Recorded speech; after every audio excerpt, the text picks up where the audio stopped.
Hi.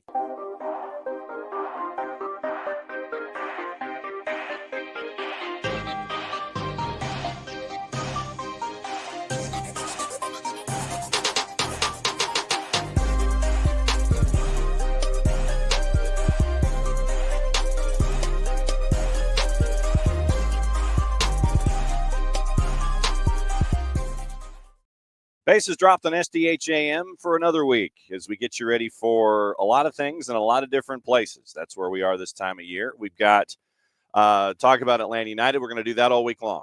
We got Atlanta United and the Purple Team. That is coming up this weekend. So we've got a bit of a runway where we can go through a lot of things and get you ready for the next round of the playoffs. We got to get through international play first. That'll be midweek, and then folks are going to be flying home at great lengths to make sure that they can get home in one piece and be back representing their clubs as opposed to representing their countries. We've got that to talk about this week as we go, and keep an eye on that. Here's the rundown. Obviously, Bart's going to be here at 10 o'clock. We've got USMNT tonight going up against Jamaica. Jamaica with some absences, and we'll get into that and how it looks with the USMNT playing at, I don't know if it's officially Energizer Park yet, but the pink hue will not have changed tonight with the USMNT and with Jamaica in the reverse fixture here in the in CONCACAF Nations League. So we'll have that going on. Morning, Tom.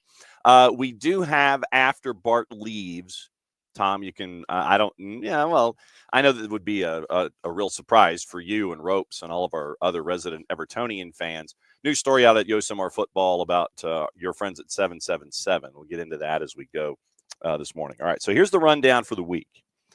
And, I was like, all right, where's my legal pad? All right, so this morning, it is your standard fare as we get you ready for Monday to kind of get you into the week that is. Then tomorrow, obviously, Kaylor Hodges will be joining us at 10:30 because we have a champion in USL League One, and we have a title game in USL Championship.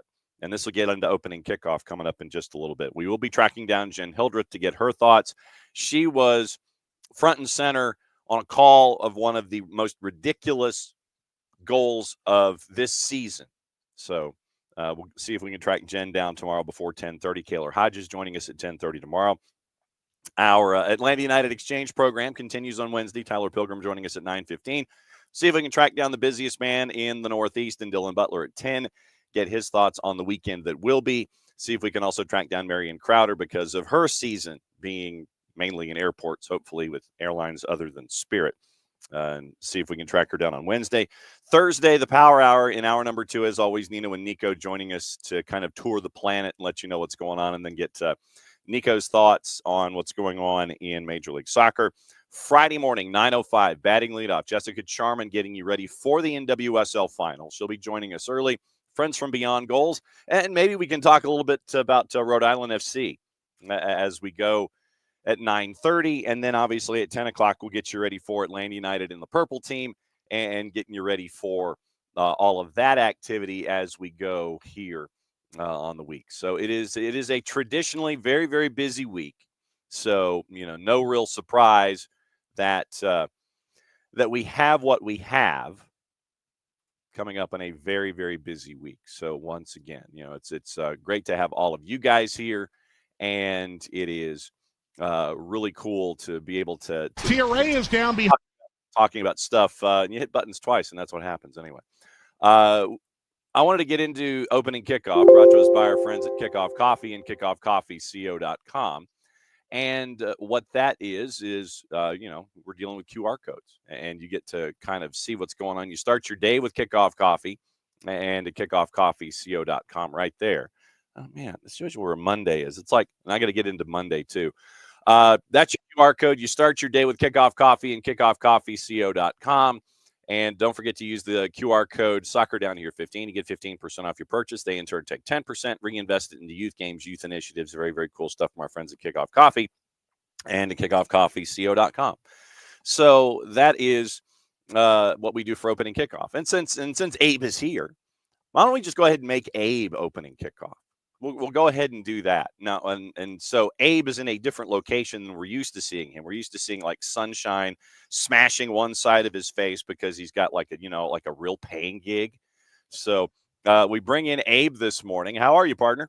I'm doing good. I am, back at home base, just hanging out for the morning. So, getting ready for a long week. I'm glad to move forward and not look at yesterday's football game. Let's talk about a different kind of football a week from now, and we can all move forward together. Oh boy, I had Cortland Sutton in fantasy. That didn't really help me a whole heck of a lot. I know that folks might have had, and I had Darnell Mooney in fantasy as well, and that really didn't help me either with an injury. So suffice to say that I was in control. How many fantasy teams do you have, sir? By the way. I have one, and I'd get rid of that one if I could. I've moved away from fantasy. It's just unnecessary stress and care about stuff I don't need to care about. So I've gone the other direction of everyone else. I've tried to downsize as opposed to get into as many as possible. Okay, because I have the one. Because if I have more than one, then I know I'm in trouble because it's just like, okay, I'm monitoring this one. Do I confuse it with this one? I've always had the one. And 3 years ago, I won my league, and I have sucked ever since. Yeah, I won 2 of the first 3 seasons with this group, and I think I've won 1 time since then. It's been a while, but I have a good team this year. I'm running in second place right now, so we'll see how it goes. Okay. So, all right. So who's on your roster, by the way? I'm just very running back heavy. And then like the receivers are kind of hit or miss. My biggest issue is the quarterback position. Caleb Williams has been a bum, so I'm going with Baker Mayfield, but it was a bye week. I got Bijan Robinson, Josh Jacobs, Brock Bowers, J.K. Dobbins, Nice. David Montgomery, Javonte Williams. Wow. That's the running backs have made up most of it, and Brock Bowers has carried his load as well. Yes, and Ladidi Makonke is someone else who's done really well for the Los Angeles Chargers, and the folks in Vegas, I'm sure, are happy with Brock Bowers as well. Yeah, I've had issues all season long. I've got great tight ends, decent quarterbacks, and my wide receivers were injured. Then they got healthy, and I was just like, screw it, I'm trading you. And so now I've got a decent roster, and we'll see what happens. I've got a really weird. Do you just do like the one win, no extra wins or losses or anything for getting league medians and offense or anything like that? Yeah, I don't think we have that. Okay, because we I don't think we have do. that. And so instead of it being like a 14 game season or whatever, it's a 28 game season. So Wow. if you win and you get over the league average of points scored, you get either an additional win or a loss. So Right. you could kick ass, and then if you score like 12 points and you still win your game, you could still lose, and you finish up your week 1-1. Yeah, I don't really care about the records. At the end of the 14-week season, just sort your league by points scored, and that's the winner. Like that's kind of how it should be done. Kind of similar to how a couple people on Inter Miami were complaining that after racking up the most points in the league, they have to play someone and deal with what can happen on any given pitch, and that's what happened. But I kind of feel like that in fantasy. Just sort by points scored. Where you are is where you are.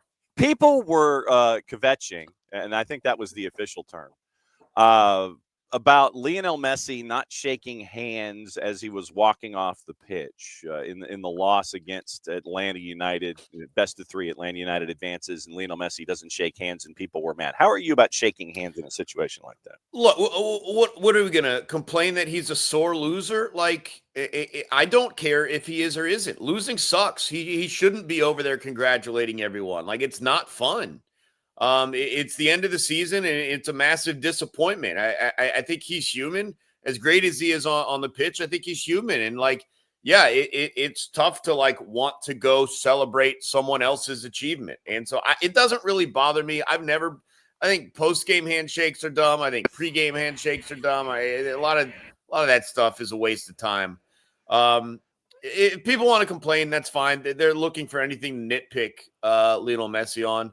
It doesn't bother me. It's a super bummy moment. He probably wants to go sit and be with his own thoughts and deal with it in his own way. So I don't know. Like, it just doesn't bother me. Super bummy. I'll have to remember that one. Yeah.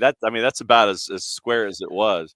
You got folks off on international duty. Some folks are coming back Tuesday, Wednesday. Is international duty, how much of a concern is that for you?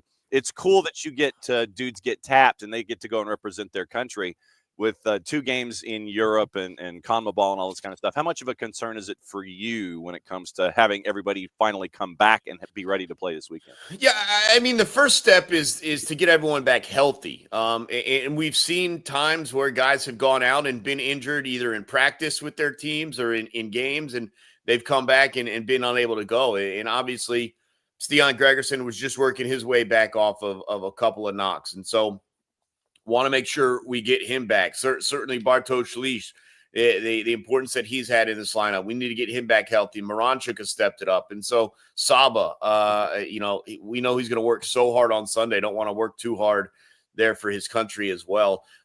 We got 7 out and they got 3. And so there are some concerns. It doesn't seem to match up number-wise quite fair. And the other aspect of this, separate from guys going out and then coming back in, it's just general momentum. And Atlanta United, look, you look at the run they've been on. This is the best stretch of the season for them.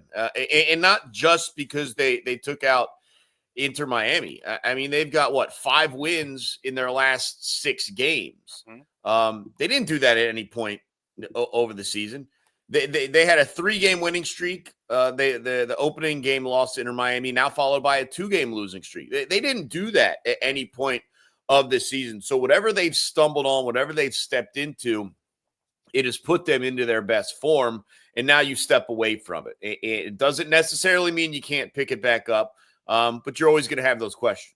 And when there's this the world's against you mentality and that you carry that energy forward, it's like no one anticipated you being here. You were the 9, you were the last one in, and no one anticipated you being here. Yeah, okay, you won the first one. No one still anticipated you being here. All of this house money stuff that Atlanta United has been playing with really the last 6 games, to be honest. It can be a motivator, and it has turned. I mean, when Rob Valentino's quoting Teddy Roosevelt, that's what you're getting to. The man in the arena, when he dropped that, I was like, wow, that was a great pull. And you have all of the signs. You've got FEA, man in the arena, the one with the, you're going to be the one with the dirt. All of these things, it gives you, I think, a way to tune out all of the noise and just focus on you and let everybody else do all of the talking and be concerned about themselves as opposed to yourself. Yeah, I kind of hearken it a little bit in a weird way because you're so surrounded by they counted you out, they don't believe in you, blah, blah, blah. It's like playing poker all night, and then when you walk out of that dark room and the sun's out, you're like, oh my goodness, like what is going on? When you step away from that mindset, that environment in the Atlanta United training grounds, to then go with your club team and you're being told a totally different message. You're better than these guys. You should be able to handle them on the field, play with confidence. Like it can kind of conflict the message. And when you walk back to Atlanta United now, you're going to have to get back into the mindset of nothing's handed to you. You're going to need to fight for this one, blah, blah, blah, blah, blah. And so, sometimes your own thought process can push you to places that you didn't know you were capable of. And, for those players who went out on international duty, they were probably delivered a separate message, and now they have to get back in. And sometimes it's tough to find it again. So hopefully that's not the case. Which player on Atlanta United do you think gelled the least with the Roosevelt quote? So you think it's a young guy like Luke Brennan or Jay Fortune? Is it maybe someone a little older, a little bit more well-read who maybe disagrees with the ideals or something like Goose? I mean, who do you think maybe is like, I can't believe he's saying it that way? I'm thinking it might be, the younger guys because they probably may not know who Teddy Roosevelt is. Yeah. I mean, sorry, did you mean Fred Roosevelt? Yeah. Franklin, who are we talking about? Yeah. Wait, you're talking about is there some rapper or something, some hip hop artist named Roosevelt? I didn't know FDR stood for Ted. What's going on here? Yes, exactly. So I think that when you have something like that, to me, I think that the younger guys may not know, but if Rob didn't preface it by sitting there saying, okay, this is Teddy Roosevelt, who was a war hero. Oh, so now we're in history class. Well, at the turn of the century, he went Yeah. down into Rough Riders, and you are the Rough Riders now. Correct. Now you got to go Wikipedia Rough Riders, and you look up DMX. You're like, I don't think this is what he was talking about. So correct, and that's what I'm thinking. It's like you're trying to sit there and go, who are we talking about here? But you remind me of the all night poker. You remind me of the final scene in Rounders, and I'm probably going to have to dub this and get in trouble if I run it, where Matt Damon and John Malkovich, they're the last two there, and Malkovich's going chick, chick, chick, chick. All you do all night long, you chick, chick, chick, chick, chick, and then yet pay the man his money. That's the moment for me. I think that we seem to be getting into here. It's where all night long you've got the Matt Damon character being Atlanta United, and all they're doing is chick, chick, chick, chick, chick, and at the end of the night, they finally take the John Malkovich character out to school and get the money and pay that man his money, and they keep advancing. So, so the playoff run for me has turned into the final scene from Rounders. That's where I am right now. Yeah, and look, if that's the case, then the role of Teddy KGB has to be played by either Messi or Suarez. He beat me straight up, and pay that man his monies.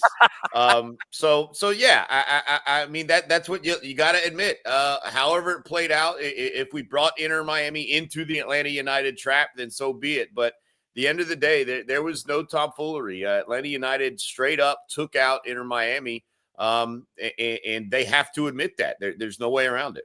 When it comes to Messi and friends specifically, I think that this is the difference between a one-off, and a 3-game series, because you see how somebody plays, you adjust to how they play, and then you take advantage of the weaknesses that are there.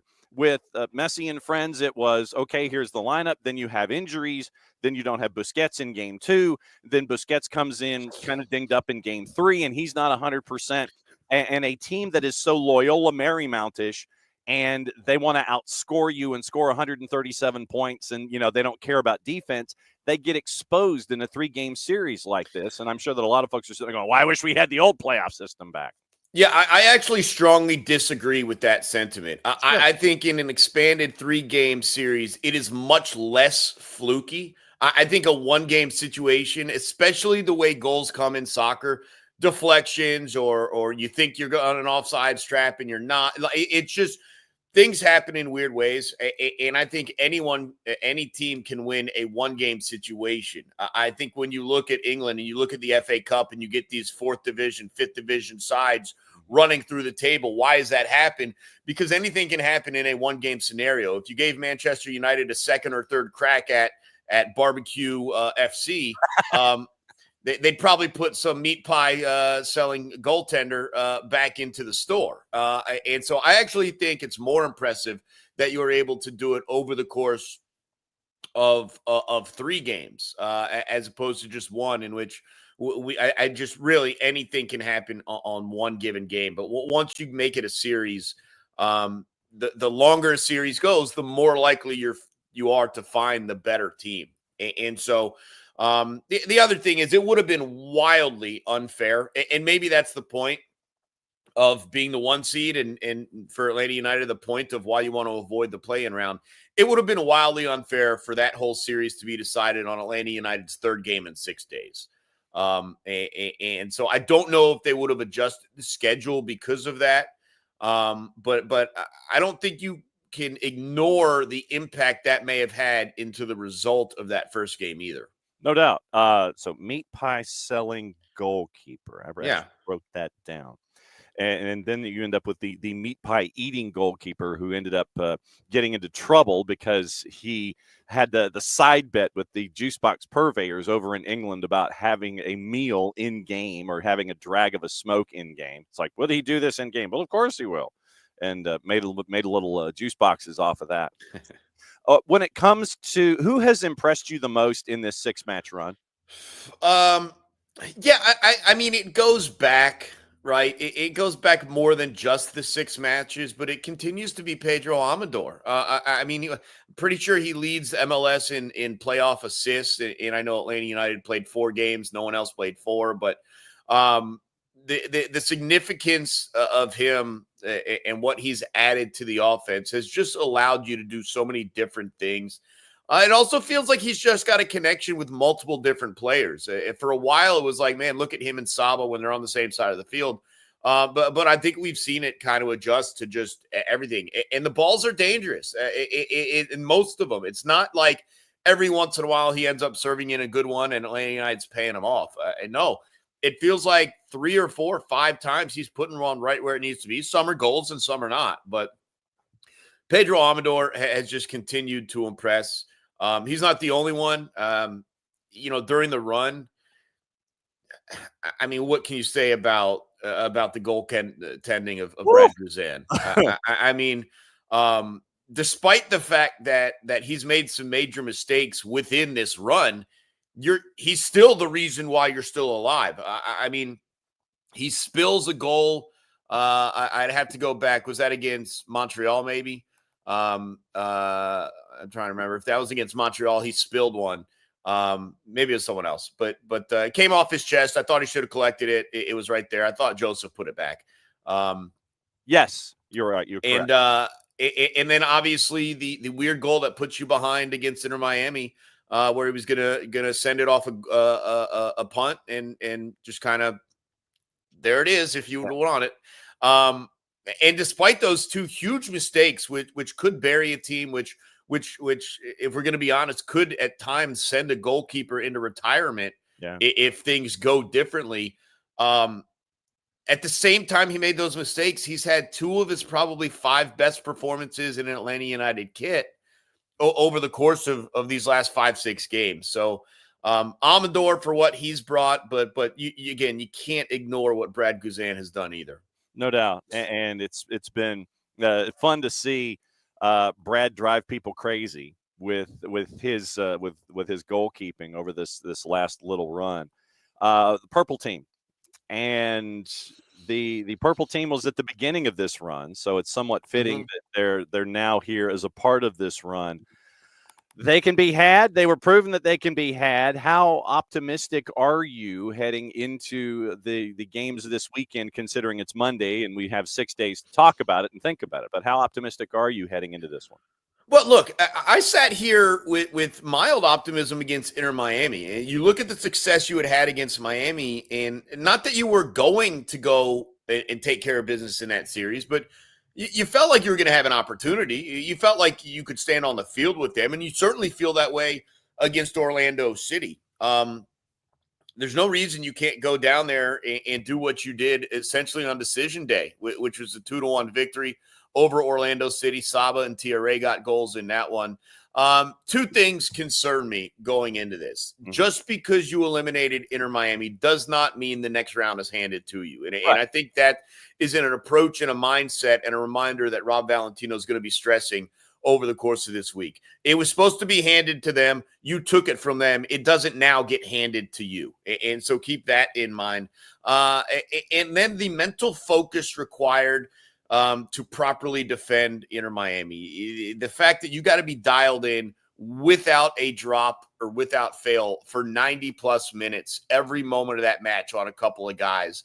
And there are a couple of teams you have to do that against, a couple of players you have to do that against. And I think Facundo Torres of Orlando City is one of them. This is a guy that's got, 16 goals, I think, to pace Orlando City, a team that scored the 4th most goals in the Eastern Conference. And so it's not like you're getting a drop off and you have a chance to take a breath and relax defensively. You have got to be dialed in all the same. The difference is, I feel like if you could stop Torres, you could stop Orlando City. When it was Inter Miami, when it was stop Messi, they still had a lot of other guys that could beat you. And yeah, you worried about Duncan McGuire and a couple other pieces, but I feel like if you keep Torres off the score sheet, you're probably going to find a way to win in this game. And then the interesting thing is, if you're Orlando City, you don't have a comment like that for your defense. You don't have a comment like, hey, if we can stop so and so, we're probably going to win this game. Like who's the guy on Atlanta United that if you stop him, they can't score? Like,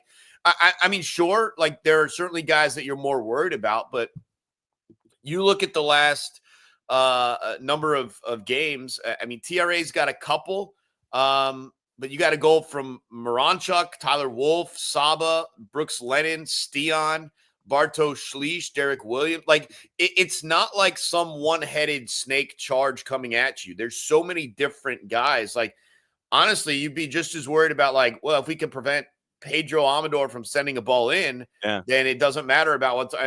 I mean, there is no one guy to slow down and approach your defense with. Orlando City has that. And I think it has made Atlanta United so difficult to defend over this stretch. It's not about any one guy. It's the whole team. You don't know where it's coming from on a given day, offensively or defensively. Juice boxes right now, 3:30 listed kick, which probably means 3:40 or 3:50 on Sunday afternoon. It's the early game. Purple team is a minus 132 right now. 90-minute draws a plus 299 in the composite, so basically a plus 300. Atlanta United is a plus 321 to win it outright in 90 minutes. When it comes to juice boxes, what are you doing? Are you sitting and watching that one? Are you waiting for the numbers to change a little bit more? How would you work that? No, I feel like the number's going to move. I still think it's going to move back in favor of Atlanta United to where, would you say that them to win in regulation was three what? 321 in the composite right now. Yeah, I would probably bet both the 90-minute draw and the win in regulation and just cover a couple of bases. You're still up as long as Atlanta United advances one way or the other. Okay. I'm confident. I don't know what they've found in this run against Inter Miami, but again, it goes beyond that. It goes back to Montreal in penalty shootout. It goes to Orlando City on decision day, and quite frankly, it goes to the New York Red Bulls even before that. And so whatever they found, whatever Rob Valentino's been able to click into, there's no reason they can't beat Orlando City as well. So they've obviously shown that they can go on the road and get wins. They did that in Miami. They did that in Montreal. And quite frankly, they did that in Orlando City on decision day. And I know Orlando City maybe didn't have as much to play for then as they did now, but there were still seeding at stake. They still went after that game. I see no reason to not watch Atlanta United go into that stadium and handle business again. Again, the biggest concern, the only real concern would be what happened with the momentum over this international break, because I think if you had played that game this week, Atlanta United is going to go down there and win. Mm-hmm. Right there with you. Do you know the broadcast plans out of Colony Square off the top of your head? Yeah, we're going to be back on Star 94, or excuse me, on 92.9 The Game. No Star 94 this time. Falcons catch a bye week, so it's really the perfect opportunity to throw a game at 3:30 on a Sunday, which is obviously no man's land in the middle of the NFL season. But with the Falcons on a bye week, we're going to be right there in the heart of your broadcast day on 92.9 The Game. Myself and Garrett Chapman will start the pregame at 2:30, and Mike and Jason live from Inter and Co Stadium there at 3:30. Oh boy, Inter and Co. Yikes. Yeah, I know. It's odd sponsorships and things like that. I think Chipper probably needs to go out for a walk, I'm guessing. We took one just before. She's laying in her bed quite comfortably, and what is it, 9:30? I might go do the same if we're honest. I don't blame you a bit. Thanks as always. Yes, absolutely. Morning naps are always good for those of you who can. I cannot, so I will defer to you, and you can have mine as well. We'll see you soon, my friend. Thanks. Yeah, appreciate it, John. We'll chat next week. There he goes. That's Abe. So Abe's going to go and have his morning nap, as he should. Good on you. Look, all right, full disclosure. I cannot nap in daylight. I honestly can't. I cannot. I cannot fall asleep in daylight. Once I'm up, I'm up. And I had this discussion with the boss this morning. You have Bart Keeler joining us at 10 o'clock, by the way. You have a weekend with whatever your weekend is. Last night, the boss and a couple of her consigliaries came over, and they had a Hallmark Christmas watch party. And so they were up in the mid-level. I mean, I was trying to get some work done at .net, considering I was over at Emory for some Division III college soccer. And we'll get into that coming up in a second. But she and the Consigliaris, they were up on the mid-level watching Hallmark movies. And they needed my advice as to which Hallmark movie to watch. They were looking for something light and fluffy and something with travel. And so we went down the list. And I'm like, oh, okay, how about this one? This one's got Rome, Italy, and Lacey Chabert. And they were like, yeah, okay, fine.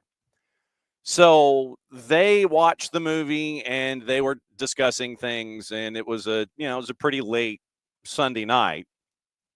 And so everybody goes to bed late on Sunday night. The second that alarm hits on Monday morning, you're up and running. I mean, there's no, you might be dragging, but the body's like, oh, Monday, we're up, new week, And it doesn't matter how much sleep you either did or didn't get. This is probably more opening kickoff than Abe, but anyway. Your body is up Monday morning first thing. I cannot explain it. At least mine is anyway. My body, first thing Monday morning is like, oh, Monday morning, all right, let's rock and roll. And I'm like, you've got to be blanking kidding me. Mondays for me, I could, if I have a problem falling asleep and I'm not falling asleep till the middle of the night, alarm goes off. When the alarm goes off, body's up, and it's like, yep, we're good to go. Let's run. And I'm staring at my clock, and I'm going, seriously? My alarm clock is going off, and I'm like, really? Body's awake. Doesn't matter when you fell asleep. I don't know if that's the same for you. But for me on a Monday, alarm goes off, body's up, and you're off and running. Doesn't matter when you fell asleep. That just does not matter at all. And as I sit here and stare at my hair in the camera and how it's going all over the place, this is what happens when you wear a headset. So headset hair again on Monday. So I can't fall asleep in the daylight. Once the sun is up, I'm up, and there's nothing I can do about it. There's one place, though, I can fall asleep during the daylight, and it's an airplane. I go out during the pre-flight instructions. I'm done. Second I'm on the plane, there's a reason that I always ask for window seat, so I can prop myself up against the fuselage, and I can fall straight to sleep. That's the one place I can do it in daylight. If I'm down here on the ground, I'm in the house, I'm in the office, no chance. Can't do it. I'm on an airplane, I'm out. But under normal circumstances, Mondays, doesn't matter if I'm on like 4.5 hours sleep because I couldn't fall asleep. Alarm goes off, bang, ready to go. I can't explain it, but I can't nap either. Boss takes my nap and her nap. That's just how it runs. I don't know how you guys are when it comes to napping, but that's just me and how it's wired. I don't recommend having my wiring, by the way. All right. So to continue opening kickoff this morning, round number 2.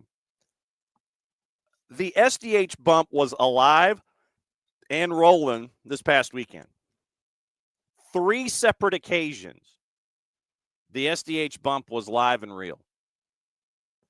And it was in multiple divisions of the sport.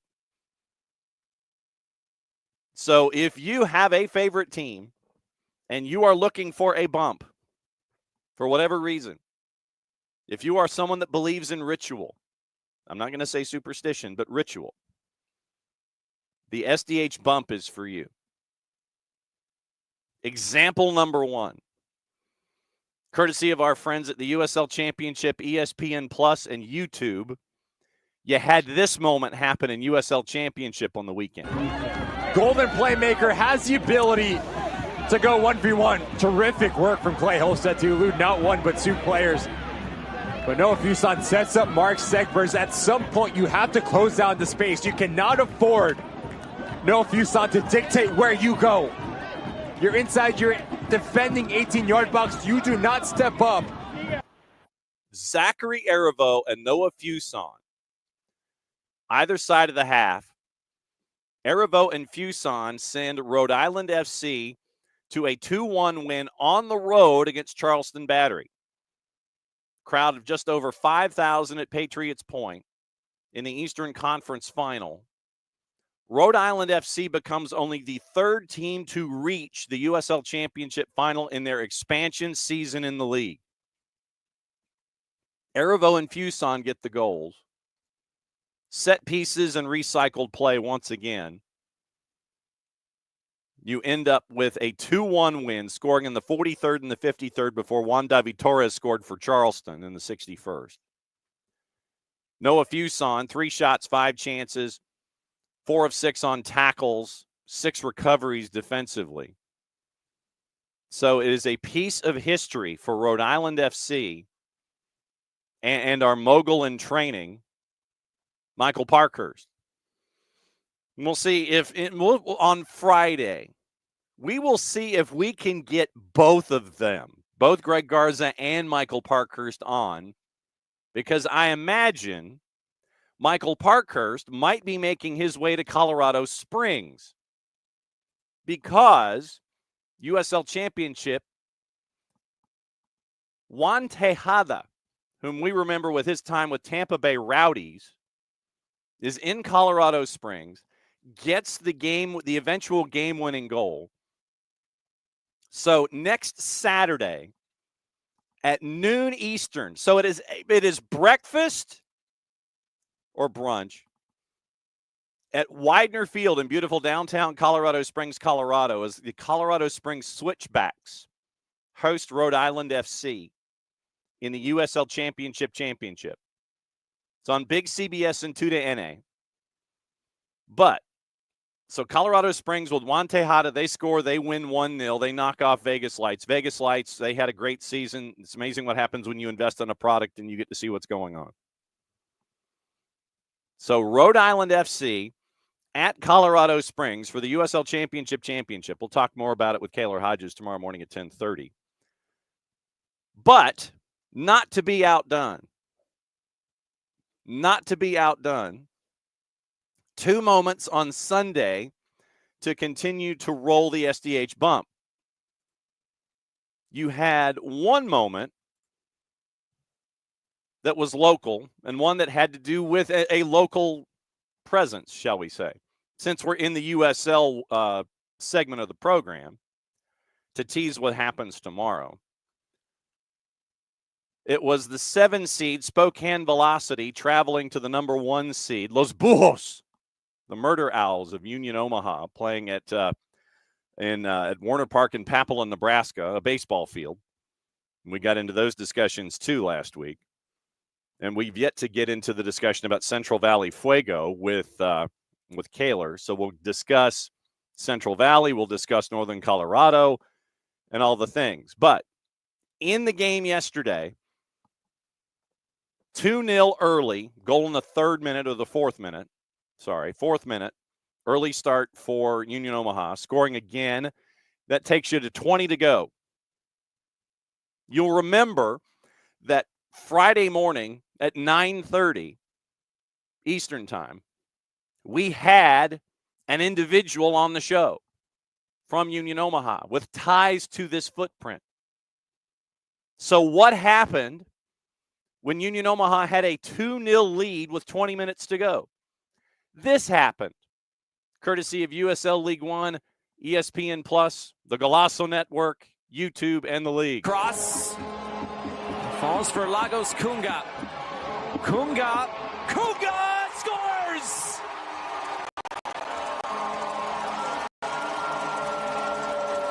It might be the nail in the coffin for Omaha's 2nd League One title.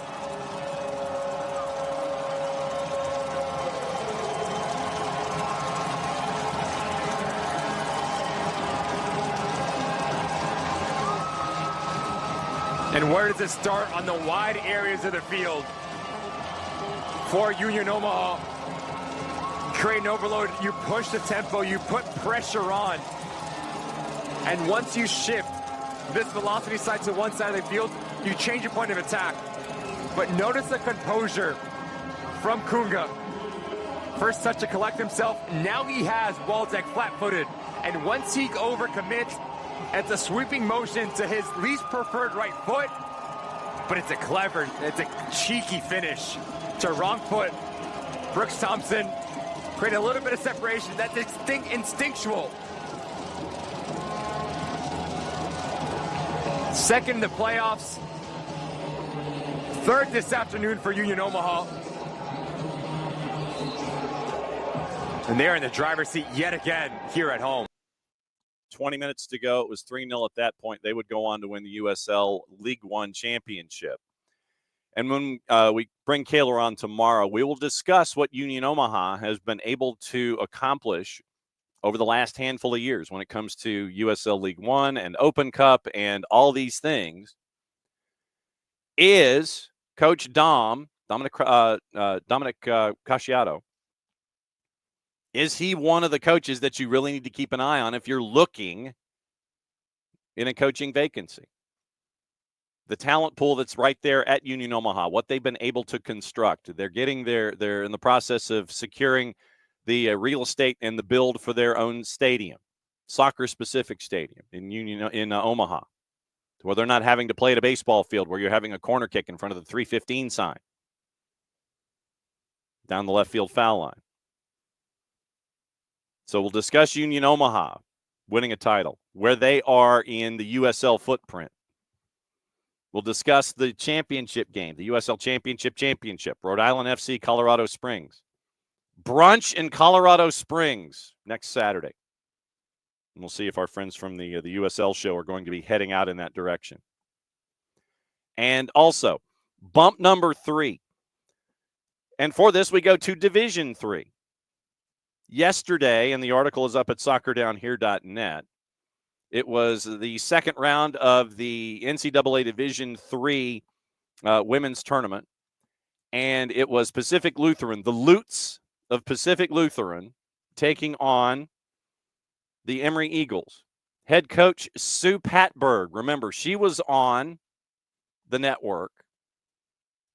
We had a 1v1 with her, and you had some of her sound appearing on a lot of our other platforms. And so with 20 minutes to go, you had this moment, courtesy of the NCAA and Emory University. Corfin with the ball out to Tang. Now gets it to Grosso in the middle. Grosso out to Schmidt. Schmidt to Davidson.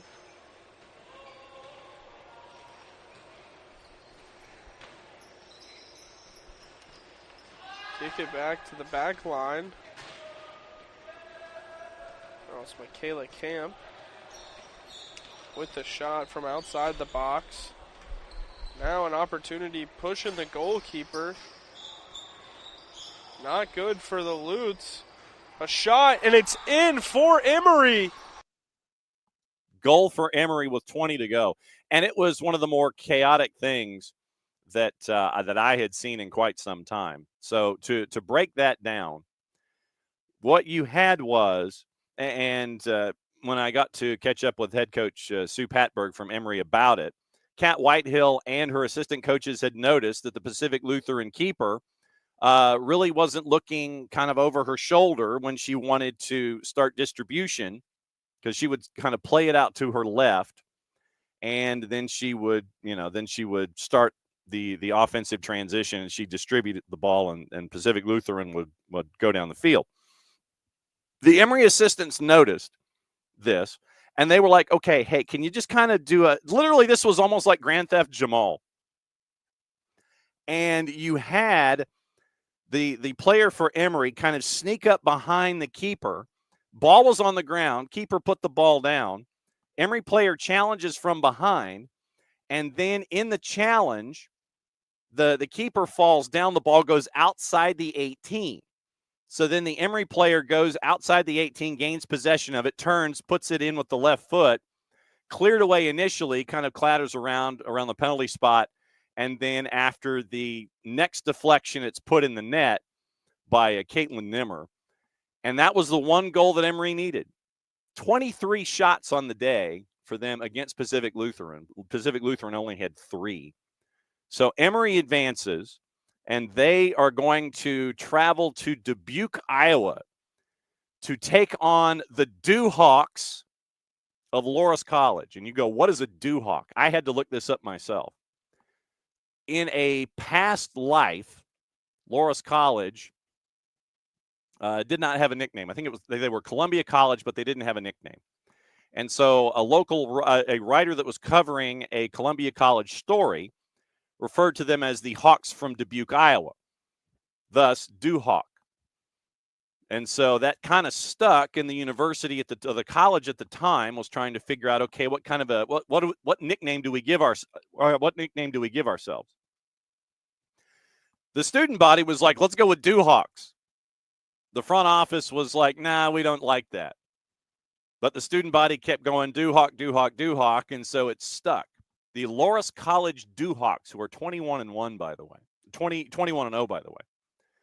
19-0 coming into the weekend. They won their first 2 games. And so next Saturday, Emory travels to Dubuque, Iowa. I imagine this is where it's going to be. And they're going to take on the Doohawks of Loras College in the Sweet 16 in the NCAA Division III Women's Tournament. So 3 instances of the SDH bump on the weekend. Cano Smith, head coach of Rhode Island FC, win. Lagos Kunga, Union Omaha, goal and win for a championship. And then Emory women's soccer head coach Sue Patberg.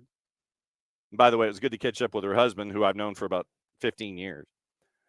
And they get a win. They get 2 wins on the weekend. They advance to the Sweet 16 in the women's tournament in Division III. So we once again extend our invitations to any entity whatsoever that wants to have an SDH bump. 3 instances in one weekend where the SDH bump proved successful. Multiple levels, multiple competitions, multiple places of geography. Rhode Island FC, Union Omaha, Emory University women's soccer. The SDH bump is real, people. That's opening kickoff, brought to us by our friends at Kickoff Coffee and kickoffcoffeeco.com. And by the way, this is your QR code for those of you who are hanging out with us, however you are hanging out with us this morning, either on the YouTubes, on the Twitch, or on the 280-character app. And you hit that QR code. Don't forget to use the code SoccerDownHere15. You get 15% off your purchase. They, in turn, take 10%, reinvest it in youth games, youth initiatives. Very, very cool stuff from our friends at Kickoff Coffee and kickoffcoffeeco.com. Speaking of cool things, from our friends at Grady Baby, right there. You can pick up the gear. Soccer is just better in Atlanta. And by the way, their Black Friday sale has already started, because I got the email this morning. Black Friday has already started, but you can pick up this gear. Soccer is just better in Atlanta. You can pick it up in the red or the black, T-shirt or sweatshirt. Proceeds help out middle school soccer and its expansion and its place in Atlanta Public Schools. Grady Baby Co. The Black Friday sale has already started, but you can get this gear and help out middle school soccer in the Atlanta Public School System. Once again, Grady Baby and Grady Baby Co.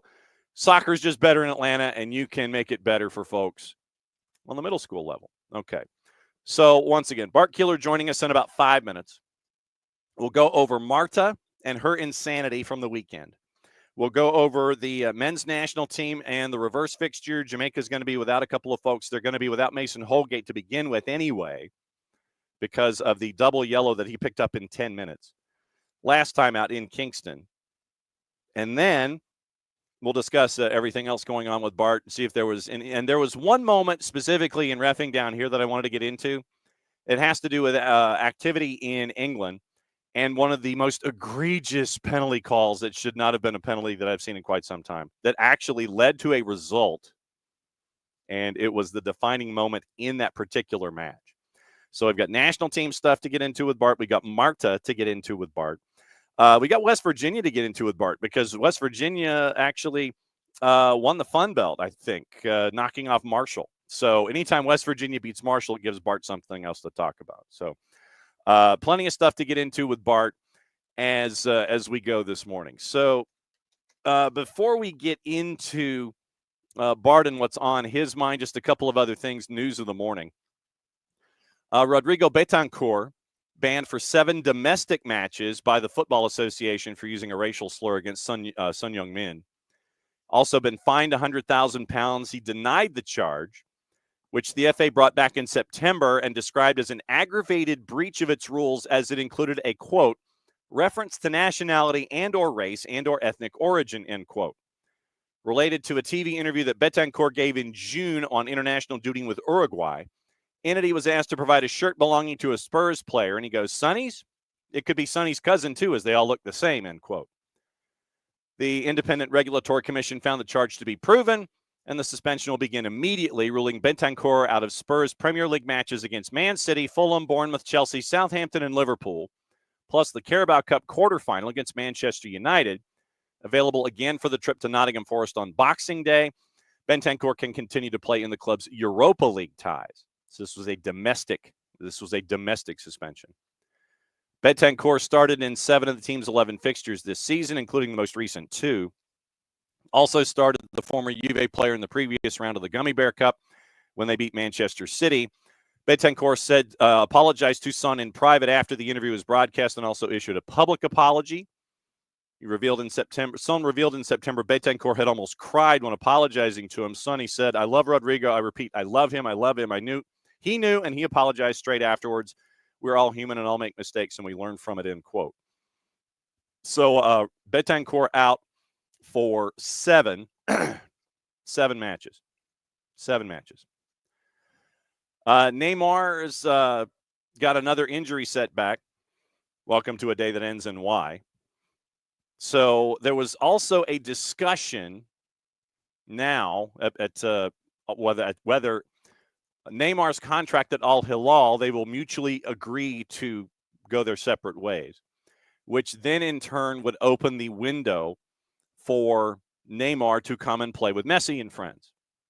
So if you believe in these kinds of theories and the steps therein, 1 + 2 + 3, then possibly, if the contract at Al Hilal is voided, if the player and the club go their separate ways, if Neymar can stay healthy, then there's the possibility that Neymar comes to Fort Lauderdale to help out the team in Fort Lauderdale, work their way through the last year at their old stadium before they go into their new stadium and play in the Club World Cup. So we'll see what happens there. And I thought that this was weird, but it's a Monday, so we'll figure it out. From The Guardian, Ben Fisher. Swindon Town's manager, Ian Holloway, has suggested the struggling League Two's club bad fortune could be because their training ground is haunted. Beat 2, 3, 4. Swindon, who are a point above the relegation zone after 2 league wins all season, are without their captain Ollie Clark after he ruptured a tendon in his ankle during training last week. Holloway claimed that there are, quote, some really, really strange things happening, end quote, and said he would be asking his wife, Kim, to cleanse the area, in quotation marks, because Swindon's training ground in Calne is near an ancient burial site. I don't know how Kim could be the one that would be the one that could cleanse, but okay, we'll get into that in a second. Holloway told BBC Radio Wiltshire, I'm absolutely devastated, so I'm going to try and cleanse the training ground area because people are telling me it's haunted. Seriously, there's a graveyard somewhere near. I'm not joking. I think our training ground is very close to an ancient burial site, so I'm going to get my wife to come up and say sorry to all these people, and hopefully we'll have a bit more luck, but you have to earn your luck, end quote. Holloway said he would stop short of going to the lengths of the former Birmingham manager, Barry Fry, who reportedly peed in each corner of the pitch at St. Andrews to ward off a supposed curse on the club. Quote, I don't want to do what he did. I think he had to urinate on the corners of his pitch, but I'm going to get my wife to come up with her sage, Holloway said. I've done the old Glastonbury stuff and the hail and welcome, all of that. Great if you believe it. Do I? I'm not really sure, but I'm going to get it just to try, just to help, because there's some strange things happening. Really, really strange, end quote. Holloway, who last month replaced Mark Kennedy on a contract to the end of the season, can get his first league win against bottom club Morecambe on Saturday. 61-year-old last managerial post at Grimsby 4 years ago praised Danny Butterworth for his equalizer. Quote, the Swindon Messi. That's what all the lads are calling him in there. Warmed my heart because he deserved it. He dribbled, he ran. I don't know how many people he fooled, and he drove it into the bottom corner. So Ian Holloway is going to get his wife and her sage to cleanse a training ground because it might be close to a burial ground, close to an ancient burial site. So we bring in Bart to start off hour number 2. Bart. Good morning. Morning. What's the mug? Aha, Atlantic United. We're rocking with it because, Yes, because playoff power. Absolutely, playoff power. And I wore this T-shirt just for Ricky Ricardo. Yes, the Yinzers. Yes, because of the power that they have at quarterback with Russell Wilson and Justin Fields. Apparently. Yes, apparently. Or so. Not Ricky Ricardo. Rich Ransom. Sorry. Rich. Sorry, the Philly fan in here. I was going to say, but that's a Pittsburgh shirt, though. Exactly. So you wear a Pittsburgh shirt for a Philly fan. Okay, I see where this is going. Have you ever heard of a field being jinxed in any manner, way, shape, or form? Well, I mean, I always thought that the Parkview Big Orange Jungle was jinxed for me personally as a goalkeeper who had to play them twice a year. But I don't think that was because of any curse. I think that was just because they were exceptionally good during the time I was playing high school soccer. Yes, I can understand / relate to that. Sam Kerr and Christy Mewis have announced they're expecting. Saw that. Yeah, that's actually really cool news. Congrats to them. Obviously, Christy moved over to London last year, plays for West Ham, so she could be close to her fiance. Mm-hmm. So happy for them. Hopefully we get a new. Well, let's put it this way. That'll be a baby that'll have some some dual nat panic on multiple ends. So that'll be fun in about 17, 18 years. So for the 2040, let's see, 2030, for the 2044 World Cup or the 20, somewhere 41 World Cup. Yeah, I don't know, John. That's going to be that has the possibility of being a strong two-way player. Someone run a good 7 or 8 miles a match and not think twice. Yeah, maybe the best finisher in U.S. soccer history or the best passer in U.S. soccer history, if we can land the child. Well, ABC. Look, Christy's doing her job. So, a lot of other American servicemen have done their job to get our national teams up to snuff. And so just continuing that. Always BBC crew. It's never too early to start. We got a game tonight. We do.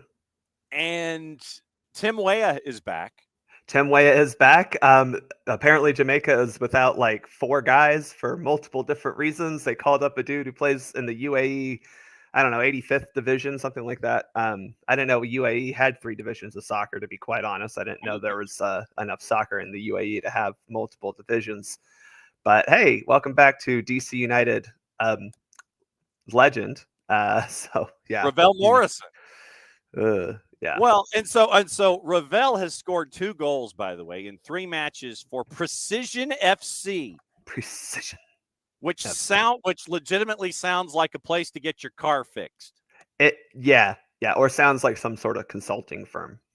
Well, yeah. So Ravel, he scored 2 goals in 3 matches. Yeah. Where do you play? Precision FC. What do you guys do? We consult. We consult. We are consultants. So you bring in Ravel Morrison because you are down a good couple of players, and one of them is because Mason Holgate decided to get 2 yellows in 10 minutes. That's one.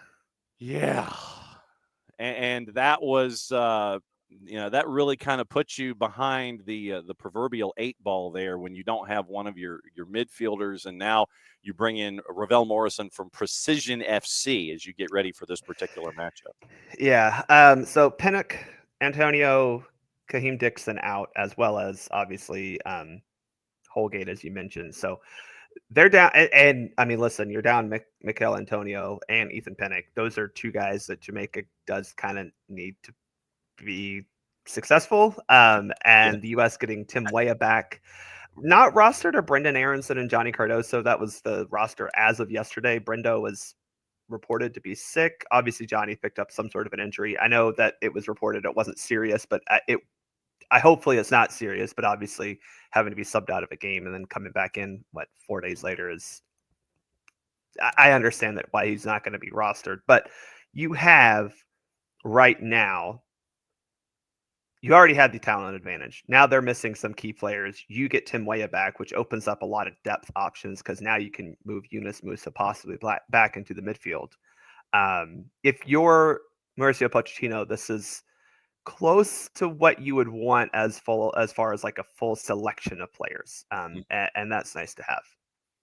And apparently, you can still buy tickets to this match. Yeah, there are tickets available. I was told by St. Louis fans that they would make sure this would be a sellout because they saw what Kansas City did back in September and said, "Oh, come to St. Louis, we'll definitely sell it out." And y'all got some work to do. The 200 level, for the sake of just letting folks know, the get-in price in section 251 at the Pink Park to get in, it's $35. Yeah, it's actually I'll say that's not a bad price for what is a competitive match, if you will. End zone seats you can get in for $40. Looks like some resales in the lower level or under $40, but it looks like $40. Yeah. Day of might be the main get-in price for a lot of the end zone seats there at the Pink Park. Yeah. Well, I just constantly, when you play in St. Louis and don't have great crowds, I blame their airport, which is atrocious. Woo! I mean, and I am not. That is not a hot take, by the way. That's not a hot take on a Monday. That is an agreed upon take. I mean, Lambert is a place where you really can eat up a lot of your day, and I don't mean that in a good way. Yeah. Anyone who ever complains about the Atlanta airport, I swear they don't actually travel. Woo! So if you're looking at your starting 11 tonight in this match, where you probably just need to put your foot on their throat, or you can't lose. Kick them in the face with a hot boot, break their nose. Yeah, we need. Well, I don't really want to give Georgia that much praise on a Monday. But right, John, this is the soul crushing game that you got to have. So my 11 would be Pulisic, Pepe, Weah up top. Got to use those three. I mean, Pepe's your best striker right now, proven he can score without having to come off the bench. I like that front three, probably the strongest you can have right now. With all the injuries. Your midfield, I think you're going to have Tessman at the base. I don't know how much I loved Malik Tillman kind of deeper in the midfield. I know some people did. I'm not sure. I would put McKinney and Musa there to kind of I would put Musa back a little bit deeper to give Tessman someone to work with. He looked really good when he had Cardoso to work with. I think just from a ball progression thing, he needs to have a partner. And then you let McKinney do McKinney things and the kind of the tip of that little triangle in the midfield. And then my back four, Joe Scally on the right, Jedi Robinson on the left. I'm putting Richards and McKenzie back there, maybe McKenzie and Robinson. I don't personally think Tim Ream needs to play this game for a number of reasons, mainly because I think Jamaica is going to be coming after us hard and fast because they have to. Right. And without those said players that we mentioned, who are out, I imagine this to be a little bit more of a hoof it long and try to get after him type of match. Not saying that Steve McLaren would do that, but I do think that this is not the time that you want Tim Ream to be relied upon for his quickness and athletic ability. And so I'd rather put some guys who are a little bit better in the air back there. So when you look at... Oh, and Matt Turner in goal. Sorry. Yes. And when you look back at the first matchup, what lessons did you take away from an affair that was a horticulturalist's nightmare? Yeah. Well, one, I think there are some UGA grads who would love to move down to Jamaica and take care of that surface because there's one thing UGA can do, it's turf management. But I think that you're going to be able to do the things you wanted to do better tonight. And that was kind of the takeaway that I had from the first match was the US for the most part tried to do some soccer things. We talked about third man runs, talked a little bit about, kind of quicker combinations both in the midfield and on the flanks. Well, if the grass is cut to a decent height, which by all reports St. Louis should be, you're going to be able to do that a little bit better, and to me that is going to be the big difference is how does that help the US? But also, look, I strongly think that grass didn't help Jamaica's team either, and I think that was one reason why Steve McLaren was so upset, because his team want to play. I mean, they're talented enough to be able to knock the ball around, try to find some space to open up. So that is the also concern is, well, Jamaica might be able to play soccer a little bit tonight too. First shutout win as the road team since October of 2016, and it was a friendly in Cuba. Yeah, and Chris Wondolowski scored in that one, by the way. Chris Wondolowski. First win in Jamaica since 2013 as well. So I think those are important things. Obviously, it's the first. Well, I don't.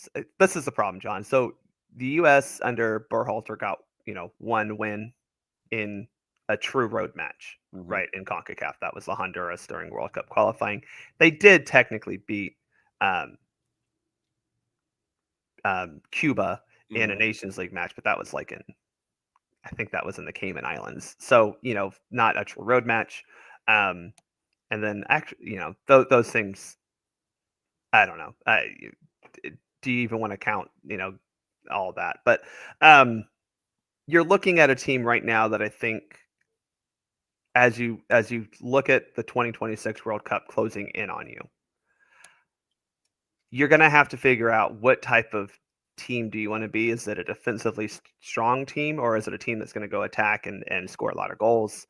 And I thought we saw kind of Jekyll and Hyde of that back in October. Obviously, you had a 2-0 win against Panama, had a 2-0 loss against Mexico.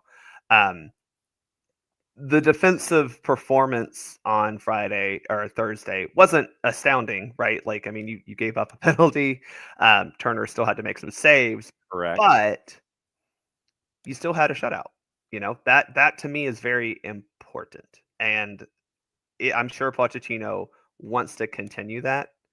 And I'm sure the guys on the field want to continue that. So I think tonight's goal for me would be keep a shutout again. Okay.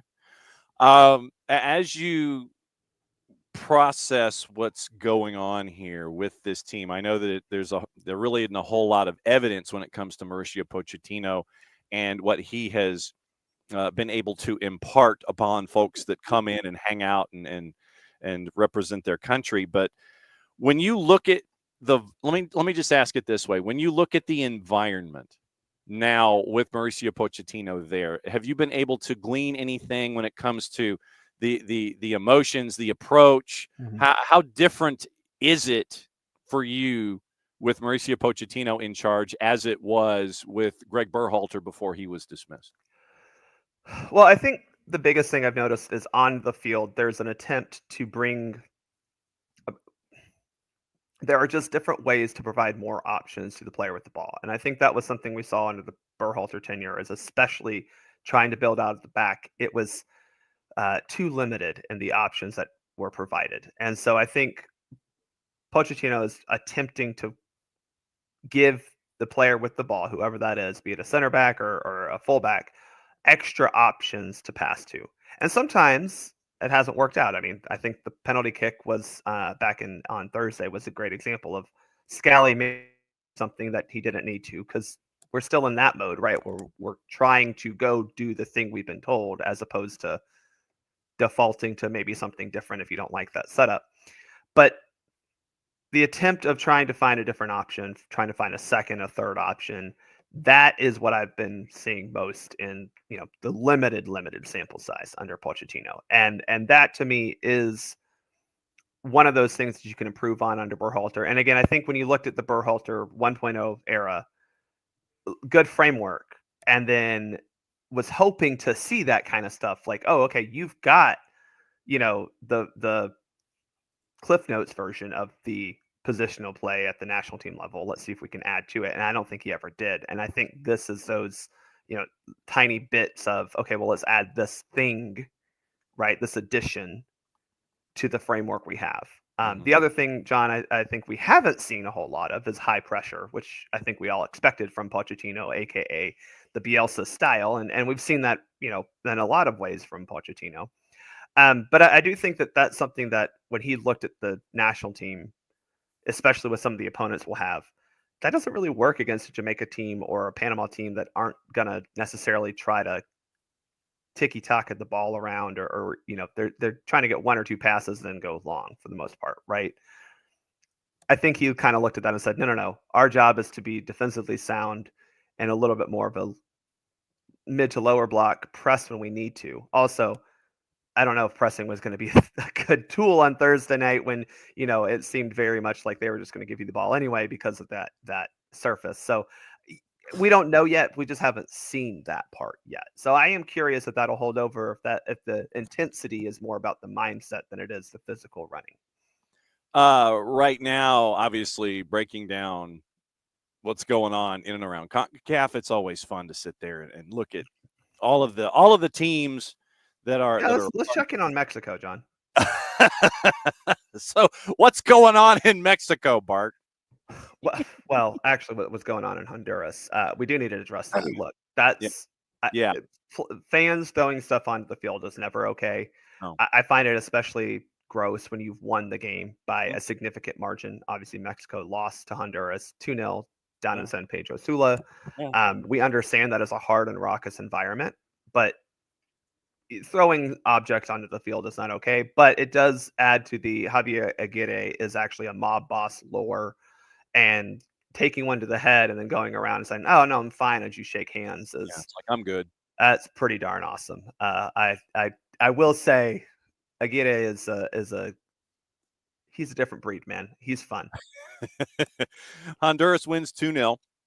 Canada beat Suriname 1-0. USA obviously beat Jamaica 1-0. Panama over Costa Rica 1-0 in the league game. That was a big one, I think. That again, I think we talked about that on Thursday. Is that matchup specifically? Now, obviously, you got to go to Costa Rica now or back to Panama now. Sorry, to see what happens. But those two teams, Panama getting the win is massive for them. Look, Canada, congrats, you beat Suriname. I hope you didn't need a drone to figure out how to beat them. Here it comes. Yeah, but all the seeded teams, if you will, right, the top four. 3 of them got the job done, and Mexico didn't. Now, I will say I think Mexico is playing the hardest of the team. I mean, I think Honduras away is a uniquely difficult task for a lot of reasons. But it's not like Panama playing Costa Rica was an easy setup either. But I think Mexico playing in San Pedro Sula was probably the hardest environment. Yes, anyone had to face. Yeah, you don't. That is not an environment that is one where you sit there and you go, I think I'm looking forward to playing in San Pedro Sula. No one ever looks forward to that. And honestly, John, I think I don't know if you feel this way, but Costa Rica moving away from the Purple Monster and going to Estadio Nacional, it does feel like, especially because now that you have the track around the field, that kind of neutered their home crowd. I mean, Estadio Saprissa was a fortress for a number of reasons, mainly because the fans were 2 feet from the end Monsters line. Cage was amazing.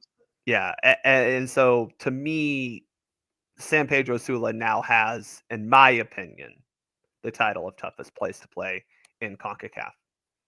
I mean, when you look at those two environments, they're in Costa Rica. You go and play at Saprissa. Saprissa, and just from the look of it, reminds me of the old Civic Stadium in Portland. And for someone who's 9,000 years old like me, basically it is an old baseball stadium that was converted. The stands are right on top of you the whole time, and it was you're right there.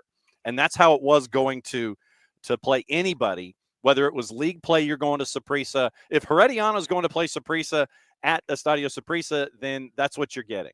You're getting everybody on top of you. And when you go into downtown San Jose, you're going from the airport into downtown, you see the Estadio Nacional, and it's just beautiful. Yeah, don't get me wrong. It's right there off the freeway.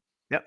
And it's a cool looking joint, but the fact that you're further away from everything, to your point, surround the track surrounding the playing surface, it gives the opportunity for the noise to dissipate. And Yeah. it's not one of those where you can sit there and, hum something at Javier Aguirre and hit him in the head. I mean, that's you're going to hit lane 4 before you hit anything. Yeah. That's why, I'm sure that key contributor to Soccer Down Here, Nick Alifi, will tell you that a lot of Italian teams have been trying to remove the track around, like close their stadiums in. Yeah. Because it does take away from the true environment that fans can provide. Yeah. So I mean, there are really cool environments, and then there are environments that turn themselves into exhibitions for why folks don't need to be involved in stadia and don't need to be anywhere close to sitting in a seat forever and ever when you do stuff like that. Yeah. I mean, look, I'll give props to Jamaica because they seemed like they brought it on Thursday, but again, you had a track around the field, and it does take away from, any real passion the fans can inject into the game because you're just so far away. And it's also weird when you have Steve McLaren sitting in a folding church chair, Yes. doesn't have quite the same feel and vibe of it. No. I want to talk about Marta for a second. Look, I'm always for expansion. I think, we need to look into a possible northwest line to the Battery. Yeah, there you go. Yeah, exactly. Yes, well played. Yeah, public transit down here. Yeah, yes, exactly. She's at points you run out of words to say. Look, I think had she played for, this is not disparaging the club team she's played for, but had she been playing for top European club teams, had she gone over to say France or England, I think her career would have looked a little different, but credit to her, she's played closer to home. She has been the lifeblood of women's soccer in Brazil for almost 20 years. 55 years. Yeah. I mean, she came on the scene and has been the real driver of women's soccer culture and investment in South America. So the fact that she now gets an opportunity to truly play for a trophy. And look, we need all of the playoff energy, positive playoff energy in Orlando to go toward, Orlando Pride. Yes. So let's just, light those candles for them. There's only so much positive playoff energy a city can hold. So give it all to Marta. Mm-hmm. And hopefully, I mean, look, the goal she scored yesterday was, I think, the best example of how she's so quick. She's not fast. She's quick. She is fast, but she's quick. And her feet move better than anyone. It just looked like the old Brazilian samba players, It was beautiful. It was so fun to watch. Yeah, well, like I said, we'll track down Jen Hildreth, and hopefully we can have her. She was on the call for that particular. I don't know how you call that, because it's just like, wow, what just like. But it's just like, okay, I'm going to go to the right. I'm going to go to the left. I'm going to keep going to the left. People are falling down, and you just keep going. You find space, and when you I feel like it's hard because I would just be laughing, because it's just like, how does someone manage to do all this? But props to her and Leanne Sanderson for a good call yesterday. No doubt. Orlando and Washington are the NWSL final on Big CBS and Paramount Plus. Big CBS. 8:00 prime time. So that's very cool that you're getting that in prime time on Big CBS and Paramount Plus, and the USL Championship. The USL Championship is at noon Eastern to bounce around all of the activity and the games that are there in American football. You've got Big CBS doing the USL Championship at noon, and then the Women's Championship and the NWSL in prime time. So very cool moves right now by a network that has invested a boatload into the sport of soccer. Noon and 8. Well, look, they got it yesterday with the Union Omaha match. That that is good to see, a true investment and support. I do think that if you're looking at There are some rights coming up for grabs. Apparently, the 2027 FIFA Women's World Cup is actually up for grabs, and Yep. I would very much love to have CBS go try to get that. David says the family went to Orlando 5 years ago. First time that he saw Marta live, it was mind-bending to see how much better she was on the ball than anyone on the pitch. Legend. And like to the point where you can't tell a girl or boy, to say, "Hey, look at Marta and look what she does well," because it's irreplicable in my opinion. She is just another species when it comes to playing with the ball at her feet. Now, there are things you should absolutely take from her, and it's the dedication to work with the ball with your feet, the dedication to. Messi does this a lot too, so I think they have a lot in common. Where the ball doesn't go far from them. When you watch Messi run, when you watch Messi dribble, when you watch Marta run, when you watch Marta dribble, that ball is always within their sphere, right? They're not taking big, long touches to run after it. They are, for the most part, keeping the ball close to their feet. And that's what causes players to not be able to defend them, because it's hard to defend when the ball is right up against you, because you're either going to foul them or they're going to go by you. One other thing that I wanted to discuss with you this morning, and it has to do with the Merseyside derby on the women's side, and Everton and Liverpool.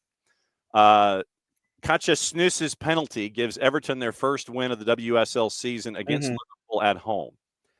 And it is once again an opportunity for a league to showcase itself, but you end up showcasing yourself for the wrong reason. You had a penalty called on a foul that was outside the 18. Yep. It did look, again, we'll set the record straight. If any part of that contact is deemed to be on the line, it is inside the penalty area.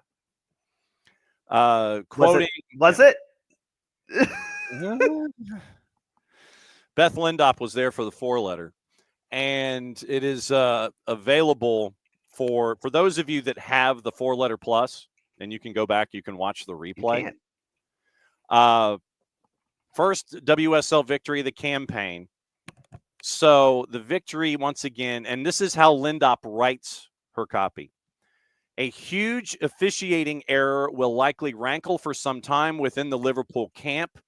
Snuy's first half penalty coolly converted, but should never have been awarded. Replays quickly showed the foul by Liverpool midfielder Fuka Nagano on Japan teammate Honoka Hayashi took place a yard outside of the 18.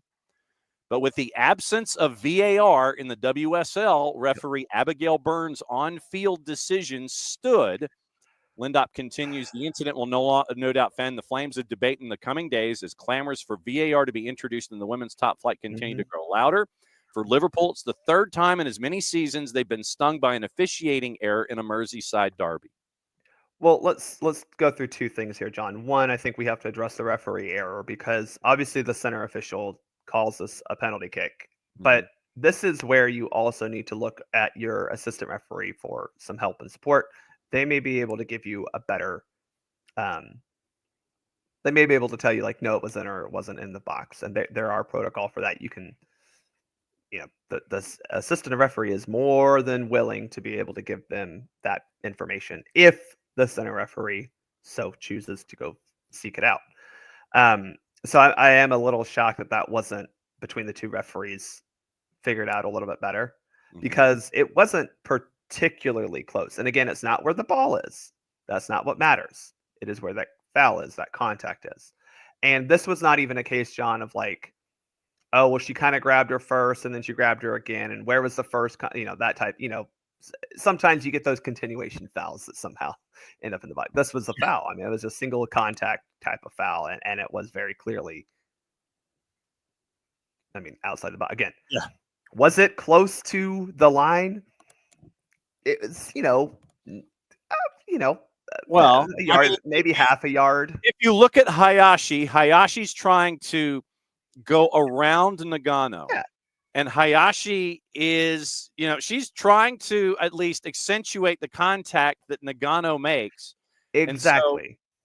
But Hayashi. you have to look at where that contact is, and when you look at the nature of this foul, Yeah. it is foot to foot or leg to leg, like lower leg to lower leg. And Yeah. so for me as the referee, you should be able to look at your assistant referee and say, hey, where did you see that contact? And they have the comm systems. They should be able to talk about that. This, in my opinion, shouldn't even need a VAR check. Like, you should have been able to, in my opinion, get this right on the field. But, John, let's move to point number 2. Point number 2. What is required to implement VAR at the professional level? One thing. Other than the blanking equipment that's there. What is that? What do you need for that equipment? You need as many television cameras in appropriate positions scattered across one particular side of the pitch. You need to have it technologically to where you can analyze it properly is probably the best. And what do you need to put those cameras in? Money. Yeah. And that is the next step for WSL is how I mean, look, Liverpool, we know their owners have money. Whether they like to say they do or not is another thing, but we know they got money. Liverpool has money. Mm-hmm. This, as you mentioned, this is not the first time that this has happened to them. These owners who have, for the most part, done a better job of late investing in the women's team, not the Tottenham owners, but the owners of these bigger clubs, right? I'm talking the big clubs, not Brighton, no offense, but Liverpool, Man United, City, Arsenal, Tottenham, even Villa and West Ham, right? The owners are trying to put money toward their women's programs. Right. We are seeing more games played in the Premier League stadium, the main club stadiums, right? Obviously, Arsenal moved all of their women's games to the Emirates, and we're seeing more like this was at Goodison Park. We're seeing more of that. But the problem also is that when you look at, Chelsea is a great example, Manchester City is a great example, Man United are great examples, where they play in a club-owned second stadium. And a lot of these, clubs don't have that camera technology installed. Now, they could and should. Yeah. There's nothing stopping Chelsea, United, or City from putting that up. There's, obviously Arsenal has it at Emirates, but then you look at Brighton because they play at whatever is it called, Falmer Stadium, American Express. I forget what it's called right now. But there are a lot of clubs that then play at lower league stadiums that definitely don't have the camera set up. So they would have to invest a lot of money into that, John. And that's again the tricky part of this is they need to invest in that because a lot of them are playing in stadiums that are not necessarily owned by the club. Now I don't know why a lower league team wouldn't want more cameras in their stadium. That sounds, that someone else pays for. That sounds great to me. If someone wants to come into my house and put up new decoration that I don't pay for, no, I mean, that's be true. my guest. Yeah. So. Right, so here's the rundown of the stadia. By the way, Arsenal plays at the Emirates.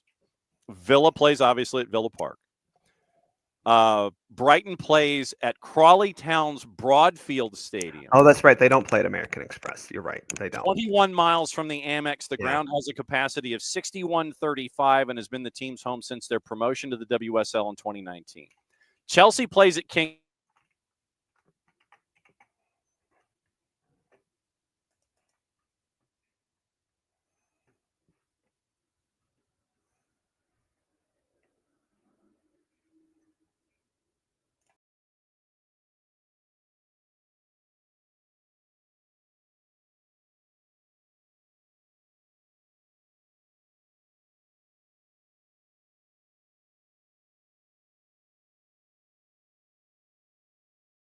Nothing like that for a Monday morning. All right. So nothing like Monday mornings where everything's tight. They'll want to reset itself. Love it.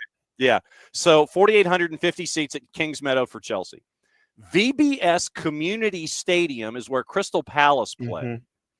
They moved to Sutton United Stadium in South London, capacity of just over 5,000, 8 miles away from Selhurst Park. Walton Hall Park has been the home of Everton since 2020, but they played at Goodison for the derby. played their first WSL home game there in February that year against the loss of Manchester United. 2,200 capacity, 500 seats for spectators. That is ridiculous.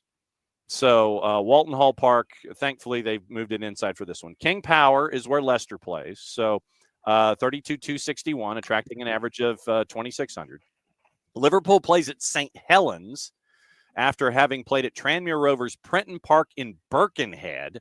They moved to St. Helens, the home of St. Helens RFC. Ground is like rugby, so ground is a capacity of 18,000.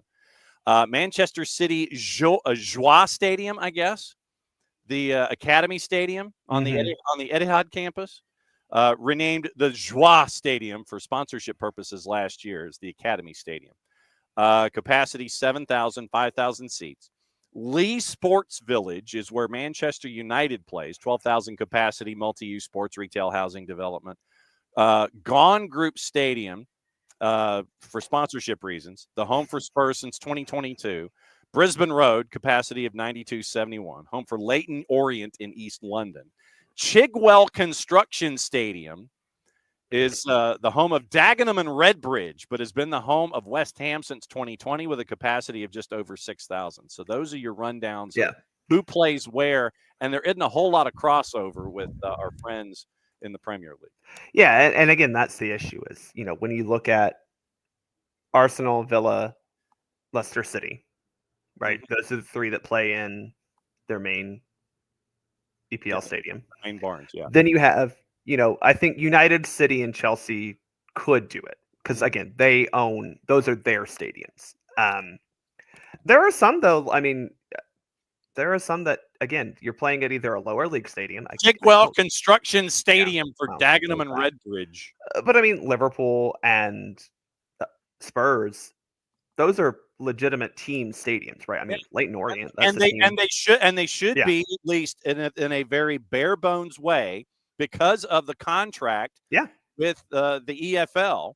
You've got to be TV ready. So it's there. The problem is you have too many that are not fit for that, and that's the barrier. I just like saying Chigwell Construction Stadium. Chigwell Construction. Now, to me, the solution is they all play in their, main club stadiums. Mm-hmm. And again, I understand a little bit why City and United they have their own setup. And to be quite honest, Manchester United's Lee Sports Village is quite nice. Same with the Manchester City Academy Stadium. Those are fine. I'm not going to take too much against them.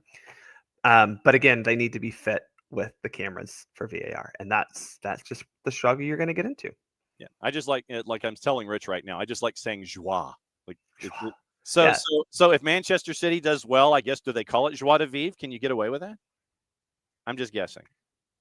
But I don't know if you can say that in England. By the way, before you get to go with the rest of your day, congratulations on the win over Marshall. By the way. Fun Belt champions swept the Sun Belt this year. WVU did. We got the regular season and tournament championship titles. Now we're into the NCAA. We got that automatic bid. Love to see that. I am now. Unfortunately, it's not in Louisville this year. I have to go up to freaking Wake Med Soccer Park. That Cary. Sorry. Good Lord. Go to Cary. I love that stadium has not changed since it opened 20 freaking years ago. But that's where the men's and women's Final Fours are, which, John, here's my rant, okay? Uh-oh. Okay, here we go. The NCAA, I understand why they keep going back to Cary because they have homed them very well for the past 20-some years. Yep. That is the perfect play. That's the perfect competition to play in these USL Championship stadiums. Okay. For example, when my Lenore Ryan Bears women's soccer team played in a national championship 2 years ago. Okay. They were at a Colorado Springs Switchback Stadium. Now, that'll be a fun little site on Saturday because that's a beautiful stadium in downtown Colorado Springs, newly built from the old Widener Field. That is something that I think they need to do a little bit is because Cary to me is just not it. I'm sorry, it's just It's just there. Not great. I mean, why can't you play that at Audi, for example? Well, I wouldn't want to play it at Audi considering the field situation. Fair enough. But we had it in Louisville last year at Lynn Family. Why can't you find a way to play at any of the MLS stadiums, by the way, because the MLS season is over by the time that the men's Final Four happens. And the women's Final Four, again, you can play that at any of the USL championship stadiums if you want. There's just too many to pass up to only go to Cary, North Carolina, especially when you have the NCAA that likes to kind of spread the love around for a lot of their championship tournaments. Think about that at a place like Geodis, maybe. Geodis would be great, 30,000. And again, I think the problem is Cary just doesn't feel like it's the stage that it deserves, And at the same time, though, I could see Cary because of the practice facilities, the other side, the side stadia where you can get all your practices in one place and you're self-contained. I can kind of see where they're going. Yeah, I mean, look, I could put up bleachers in a city park and also call it a professional soccer stadium. Okay? Sorry, I'm dissing Raleigh and Cary sports right now, but yeah, Cary is the home of college soccer because it's what they always claim, and that's where the ACC plays theirs and all these things. I wish they would move it around because, look, they played in Cary a lot because the ACC and the North Carolina team specifically were there a lot, and they're more than Cary is half a mile from Chapel Hill, if that. Yeah. They're more than willing to host, and that's great. Let's spread it around the field. Yeah, no, I'm all for spreading it around, and I know that you can kind of. The only problem, obviously, in spreading it around is the idea of making sure that the stadium is available for you. But where most of these have fallen the first and second weekend in December, and so by the second weekend for the MLS is totally done, and by the first weekend, NWSL and USL are done. So again, that's why I'm saying. The Kansas City Stadium that just got built would be perfect for it. So absolutely. David's going to be there for a youth tourney. Roads in and out stink at Wake Med. The airport's very close. So I will say that is the benefit, right? Cary is very close to the Raleigh airport. Nice airport, by the way. Smaller, but nice airport. RGU, yeah. Are you in trouble? Is that what's going on outside your window? It's not me. See if Bart's in trouble. He's not in trouble. The magical sounds of the Atlanta Metro. Yes. All right. So plans for the soccer for USPOD involving tonight would be. There's a game tonight. Hopefully recording tomorrow night. Okay. Hopefully. If schedules permit. Episode CIII, I believe. Yeah. 103 and hopefully out by Friday. There you go. All right. Well, we'll be keeping an eye on what's going on tonight, and you'll do the same. And it's always great to see you on Mondays, and we'll talk about this next Monday and anything else that's on our collective minds. Love chatting with y'all. Have a great day. John, I know you're going to Orlando.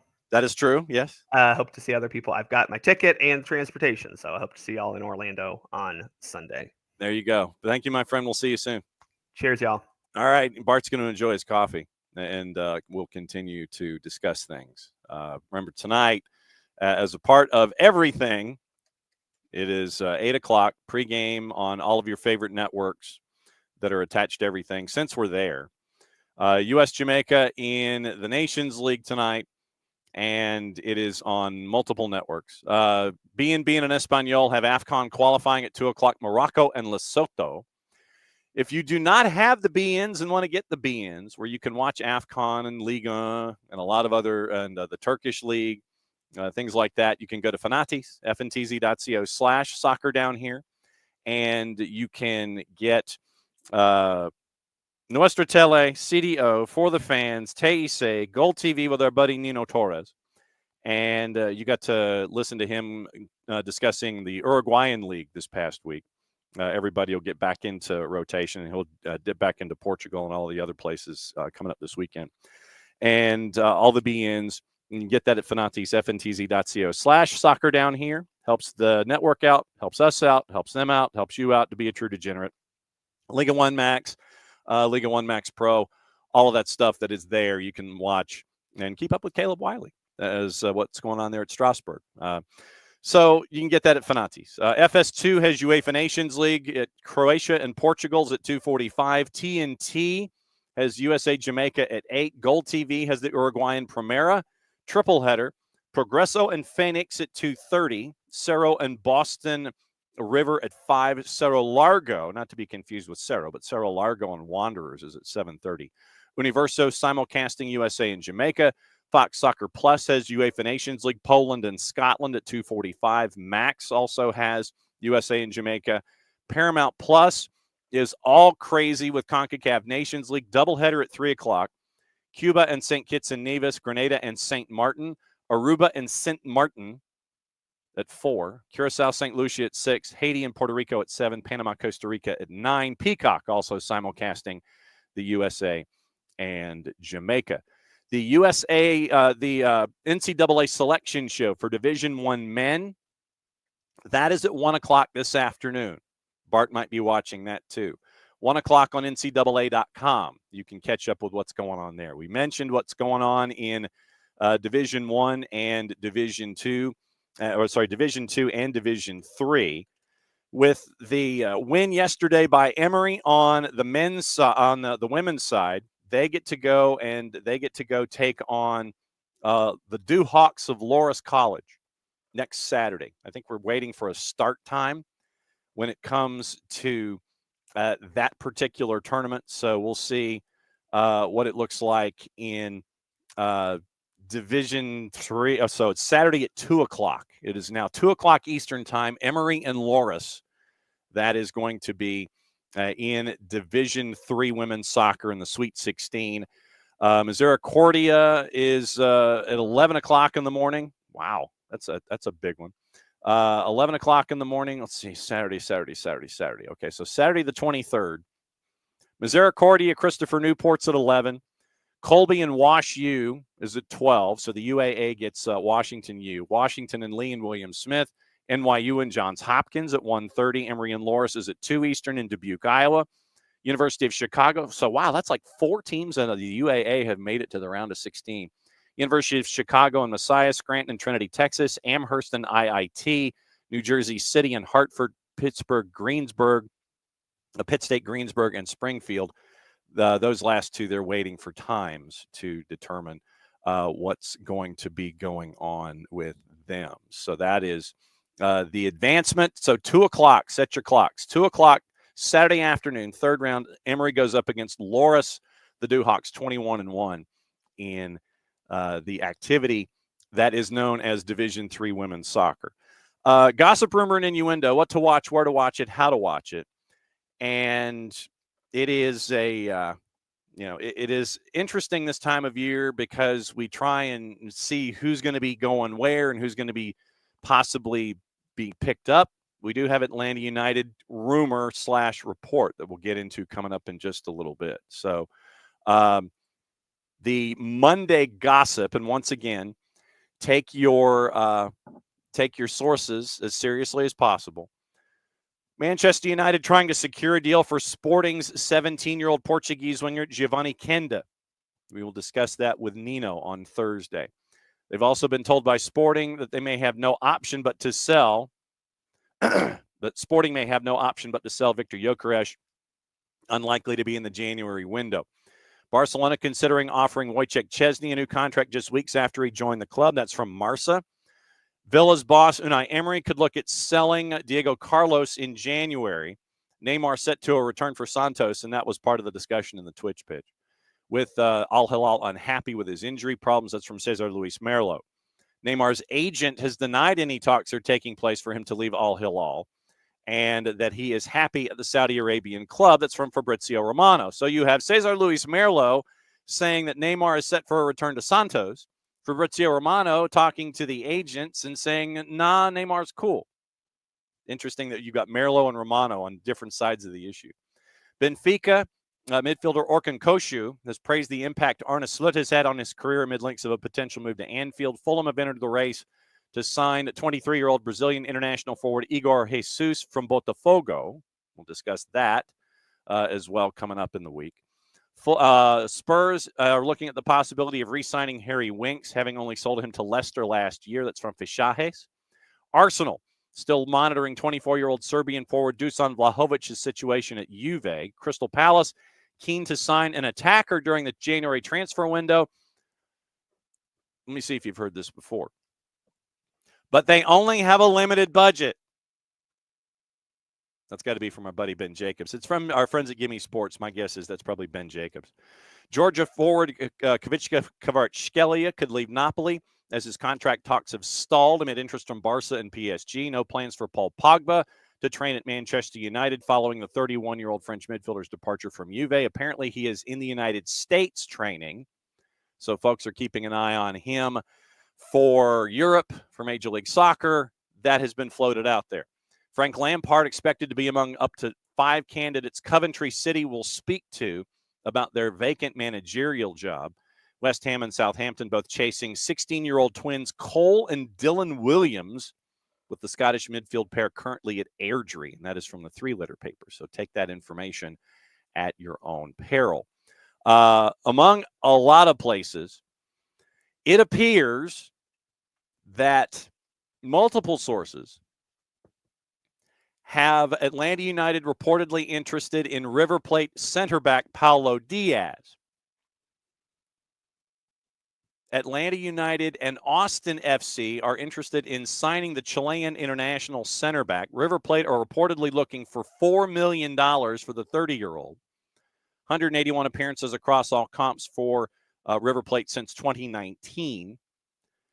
Went through the Cobreloa, Audax Italiano, and Palestino academies, signing for Palestino's senior team 11 years ago, 2013. 2015 was with Colo-Colo before leaving to play in San Lorenzo in Argentina. 2018 moved to Al Ahly in Saudi Arabia before returning to Argentina to play for River in 2019, where he's formed a cornerback partnership with LGP. Yes, that LGP. Leandro Gonzalez Perez. Diaz has also been a mainstay in the Chilean national team setup, winning 50 caps since 2015. So that's what you're staring at. Keep an eye on Paulo Diaz from our friends at Pasión Football, among others. So linked to a move with Major League Soccer, River Plate looking to strengthen their squad in the upcoming window. So Paulo Diaz is being linked to Austin and to Atlanta, looking to cash in on the defender, according to Pasión Football, while the defender's value is high, as they believe they can replace him with a younger player. So $4 million for Diaz. And that will be the big question for either of the top 2 alphabetical teams in Major League Soccer, plus anybody else that might be interested in Paulo Diaz. So we'll keep an eye on Paulo Diaz, Pasión Football, among others that are mentioning that particular name. So let's go to the board, because I haven't said hi to everybody yet. Morning, Gabriel Schrei, who's hanging out with us. At least he was from opening kickoff. Morning to Tom. That's right. I'm supposed to go over what happened with Yosemar football. Once again, journalism.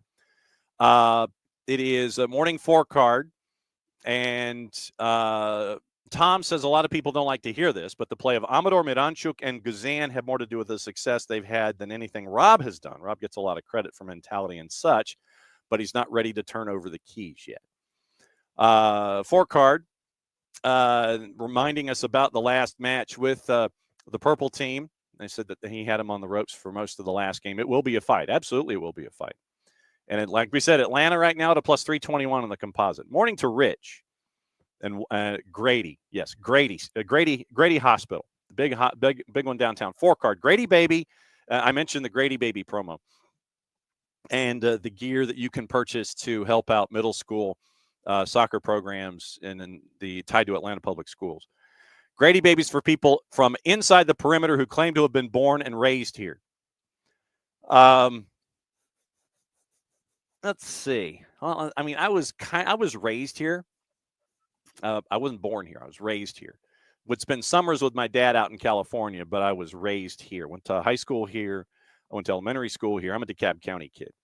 Was raised on Moe's Pizza at Briarcliff and Claremont. Still eat it to this day and still believe in the Monday special. I wish they had more wheat bread crust, though. 4 card mentioning Neymar going back to Santos. Morning, Derek. Yes, and 4 card, this is actually true. 4 card mentioning that the whole world is an ancient burial ground. This is absolutely accurate. This is absolutely accurate, that the entire world is an ancient burial ground. Absolutely true. I mean, to the letter of the law, the whole world is an ancient burial ground. And morning, David and Rich mentioning the Manchester City's Academy Stadium, low-key a very good championship stadium. And Tom, just about to ask if anyone had seen any Atlanta United rumors. Saw one for FCC for an Acosta replacement. Yeah, we got to talk about that. That one is fairly almost official, but we'll get into that in a second. Don't know if Lucho would fit here. Don't know. Don't think he would. Atlanta United, David says Atlanta United is not getting a TAM DP, not young center back. It's silliness. Meanwhile, the Union are willing to sell a DP striker to Germany and probably take the money and not invest it into much of nothing. All right. So the FC Cincinnati mentioned, that was striker. Hang on just a second. That was a 13 million. The Kevin Dinky, according to folks in Belgium.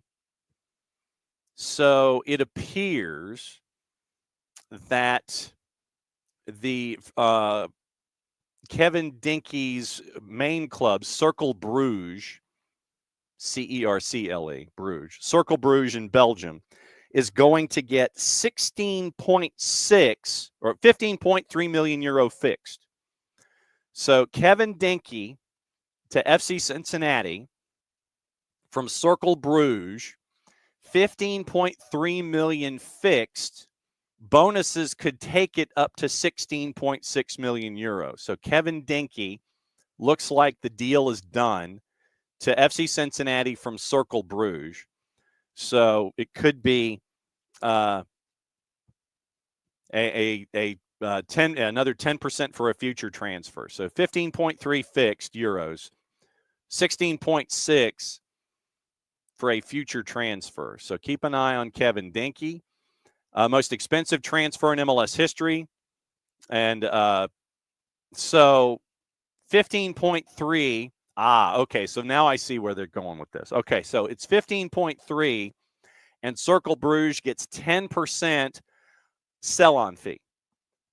So that's where that other number is.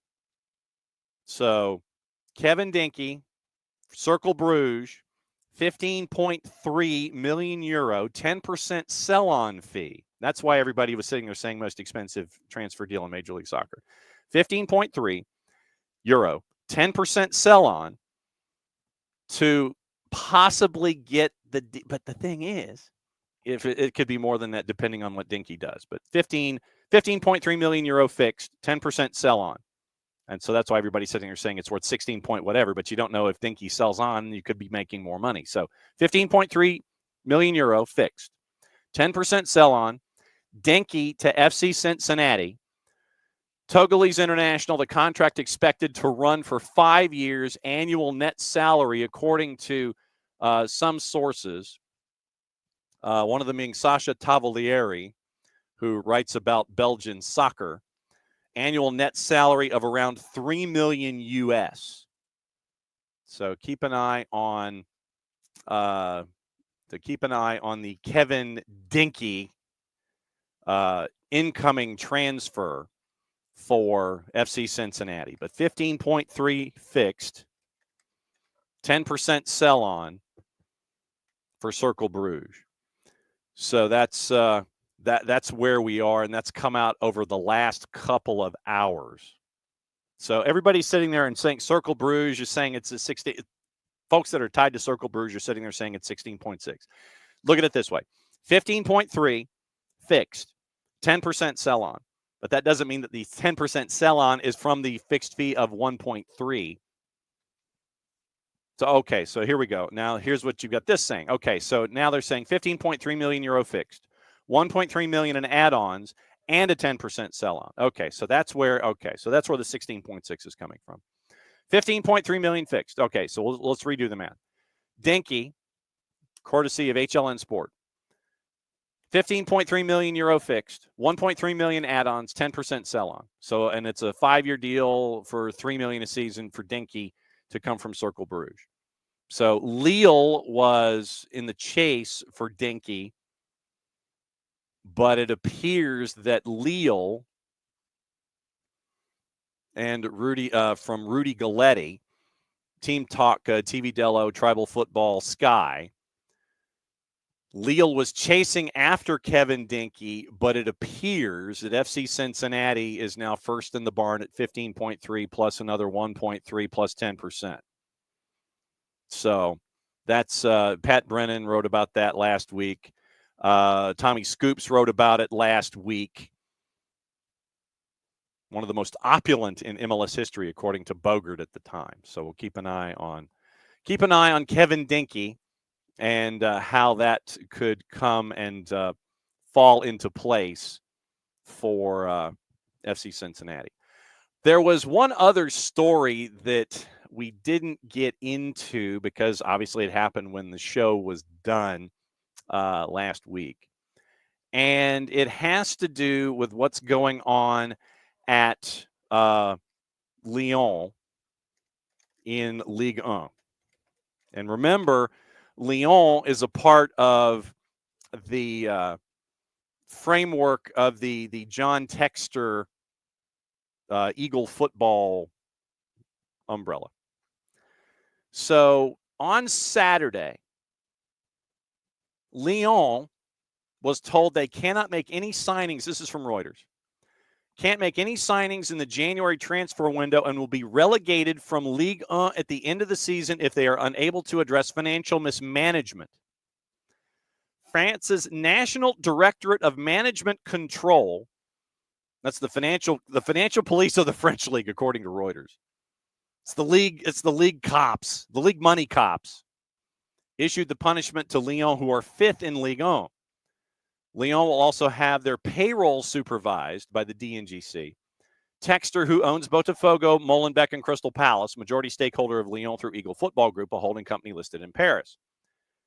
Textor told French media, you shouldn't just look at Olympique Lyon, but the fact that we are a group that owns several clubs. Textor, quote, I'm confident in our figures, and the good news is that the DNCG is independent. They are very intelligent people, accountants, financiers who can look at the figures. We're going to generate several $1 million cash over the next few months. We're in it for the long haul. Lyon spent €145 million in the closing season transfer window. In August, L'Equipe reported that Lyon had put the majority of their squad on the transfer market to raise €75 million to balance their budget and meet financial sales targets. The claims on the report were denied by Textor. So that was conditional relegation. If Lyon cannot make ends meet. Slapped with a transfer ban for escalating financial problems. So keep an eye on Lyon and keep an eye on the Eagle Football Group. Because once again, that includes Botafogo, and that also includes an individual that we know and have followed a great deal. Thiago Almada. Yes, Rich, the math is in fact mathing today. It is in fact mathing. And I know that there was the other thing that I wanted to discuss before we got out of here. New article from our friends at Yosemar Football. And I know that our Evertonian fans are like, yeah, we're done with 777. We don't care, but it's a part of our larger picture. So this would be today's requested reading before we get out of here. Once again, tomorrow, it is Kaylor Hodges at 10:30. We'll see if we can track down Jen Hilder to discuss what happened in the NWSL semifinal that she got to call with Marta and the crazy run that she had that we talked about earlier in the show. So required reading today from our friends at Yosemar Football, and they do some really good journalistic work. So the story from Yosemar Football involving 777. Paul Brown, Philippe Auclair, two dudes that you do not want to have on a byline. Criminal subpoenas have been sent to employees of both 777 Partners and ACAP as a part of a money laundering investigation by the U.S. Department of Justice. The probe, which began months ago as a joint investigation by the SEC, FBI, and Homeland Security, being led by the SDNY Assistant Attorney Nicholas Ruse, who was one of the lead prosecutors of Sam Bankman-Fried, and it could have major implications for the football teams, which once formed one of the biggest multi-club portfolios in the sport. Built a footballing empire by buying up stakes in Standard Liège, Genoa, Hertha Berlin, Vasco da Gama, Red Star Paris, Melbourne Victory, and Sevilla, but is in no longer control of any of those investments because of ACAP, who is the largest creditor, stepping in to seize them when the Miami-based investment firm began to collapse, sparked by a bombshell lawsuit filed by Leadenhall Capital, another creditor of 777, alleging a $600 million fraud in which ACAP was complicit, something that the New York-based financial services provider denies. However, the DOJ investigation is of the most concern to stakeholders involved in both Leadenhall and ACAP. Multiple sources with knowledge of the matter have told Yosemar that subpoenas have now been issued summoning multiple parties to court to give evidence, and it's understood that investigators are examining whether money from policyholders of ACAP's insurance companies has been invested properly. When questioned about the investigation and the subpoenas, a person familiar with the matter told Yosemar that any regulatory authority would be asking questions about what happened at 777, and that when approached, ACAP has been highly collaborative with inquiries, meaning they're cooperating with authorities. Same source stressed that ACAP has not received any communication that they are the target of any investigation. So that is your required reading of the day when it comes to mathing and moving things from one place to another and all of that. So that's required reading for the day. So Atlanta United might be interested in a center back. Marta's insane. The U.S. men's national team is playing the reverse fixture in CONCACAF Nations League tonight in St. Louis. That's at 8 o'clock, and you can watch that on Max and TNT and Universo and a bunch of other places. Plus, we got folks that are reminded once again that the SDH bump is, in fact, real. Back at it again, 9:05 tomorrow morning in a little less than 22, because we got stuff to talk about. We got to get you ready for Atlanta United and the Purple Team coming up this weekend and a bunch of other things as we go. Once again, Kaylor Hodges in to talk about USL tomorrow. We'll see if we can track down Jen Hilder to talk about the NWSL. So for everybody here at SDH, mucho platiel, play it safe. That's 2 hours in the books, which means we'll see you in a little less than 22. It's the end of the show. That means we get to do this.